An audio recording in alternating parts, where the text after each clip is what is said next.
আমাদের যেটা আবেদন আমাদের জানাবো তো আমরা তারপরেই আমি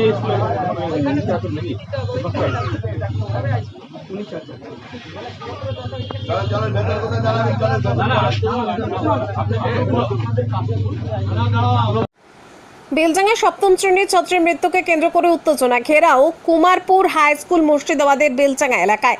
এক মর্মান্তিক ঘটনাকে কেন্দ্র করে চাঞ্চল্যের সৃষ্টি হচ্ছে। মৃত ছাত্রীর নাম সুনন্দা মণ্ডল। কুমারপুর হাই স্কুলের সপ্তম শ্রেণীর ছাত্রী ছিল।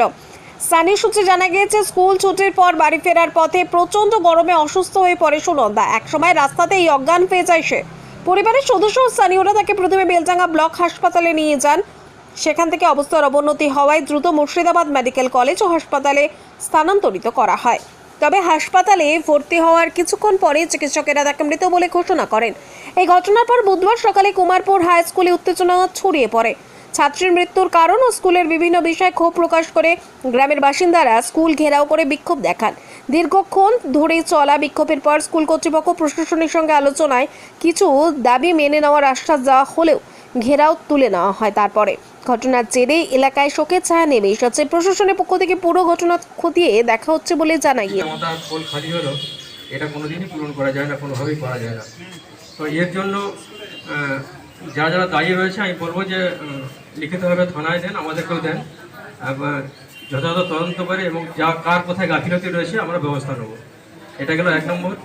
2 নম্বর হচ্ছে গিয়ে মাস্টারমশাইদের উদ্দেশ্যে বলবো যে দেখুন, আজকে এতজন অভিভাবক যেভাবে অভিযোগ করছেন, এটা সত্যি সত্যি আজকের দিনে খুবই দুর্ভাগ্যজনক। কেন আমরা আরও বেশি যত্নশীল দায়িত্ববান হব না? স্কুলে আসা যাওয়া থেকে শুরু করে পড়াশোনার জন্য যা যা দায়িত্ব নেওয়ার কথা ছিল, আমি মনে করি যে আমার এই জায়গায় অনেকটা ঘাটতি আছেই। তাহলে মানুষের এত অভিযোগ থাকতো না। যদি আমাদের সমস্ত টিচার যদি দায়িত্ববান হতো, দায়িত্বশীল হতো, তাহলে হয়তো কালকে এই দুর্ঘটনা ঘটতো না। আমাদের স্কুলের অনিয়ম সব মাস্টারমশাইরা যাতায়াত করে, টাইমে ঠিক মতন আসে না, টাইমের পরে সব স্কুলে আসে। তার নমুনা আজকে আমরা অভিভাবকরা আজকেই দেখলাম। গতকালকে যে সুনন্দা মণ্ডল যে মেয়েটা মারা গিয়েছিল ক্লাস 7-এ পড়ে, উনি শেষ পিরিয়ডে প্রায় আধ ঘন্টা আগে ছুটি হওয়ার, হয়তো কোনো মাস্টারমশাইয়ের নির্দেশে ওনাকে ছাড়া হয়নি। তো তিনি অসুস্থ হয়ে পড়ে, একটু রিলিফ পড়ার পর তিনি স্কুলের বাইরে বাড়ি যাওয়ার দিকে রওনা দেওয়ার পথে রাস্তাতেই পড়ে যায়। পড়ে গিয়ে অসুস্থ হয়ে পড়ে। তিনি আমাদের বেলডাঙ্গা হসপিটালে যায়। হসপিটালে ইঞ্জেকশন দেওয়া হয়। তার আগে কিন্তু সুস্থ ছিল। তারপরে বহরমপুর যাওয়ার পরে তাকে মৃত্যু ঘোষণা করা হয়। এটা খুব বেদনাদায়ক ঘটনা। তো আমরা চাই এরকম পুনরাবৃত্তি যাতে আমাদের সুধাপুর স্কুলে না হয়। আর মাস্টাররা যেটা অনিয়ম করে, ক্লাসে ফ্যান নেই, ঠিক মতন ইলেকট্রিক চলে না, ছাত্র সংখ্যা প্রায় একটা ক্লাসে 200, কিন্তু ফ্যান আছে 6টা, কিন্তু চলে 3টে 2টো।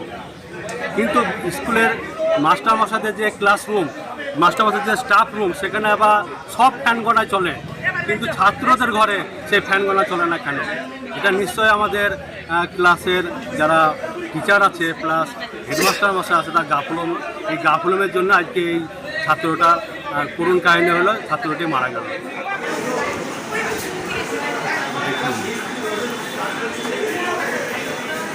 ছাত্রী কালকে আমাদের স্কুল থেকে বাড়ি যাওয়ার পথে অসুস্থ হয়ে যায়, তারপরে হসপিটালে মারা যায়। এই ছাত্রী আমাদের সন্তান সমূহ, অত্যন্ত দুঃখজনক দুর্ভাগ্যজনক ঘটনা। এই পরিস্থিতিতে আমাদের তার আত্মার প্রতি শান্তি কামনা এবং তার পরিবারের প্রতি সমবেদনা ছাড়া আর বলার কোনো ভাষা নেই। অত্যন্ত ব্যথিত দুঃখিত যে আমাদের সন্তান সমূহ একজন ছাত্রী সুদেশনা মণ্ডল কালকে স্কুল থেকে বাড়ি যাওয়ার পথে অসুস্থ হয়ে যায়, হসপিটালে যায়। এখন তার অন্তরের প্রতি আত্মার শান্তি কামনা ছাড়া এবং পরিবারের প্রতি সমবেদনা ছাড়া আজকে স্কুলের ভূমিকা নিয়ে প্রশ্ন এ ব্যাপারে কিছু আমি যখন বলতে চাই না, তখন অত্যন্ত ব্যথিত আমি। সেই পরিবারের পাশে আমরা সমস্ত শিক্ষক শিক্ষিকা মিলে আমরা কালকে হসপিটালে ছিলাম, আজকে বাড়িতেও আমরা ওনার পরিবারের পাশে রয়েছি। তাছাড়া আমি অন্য কিছু বলতে পারছি না।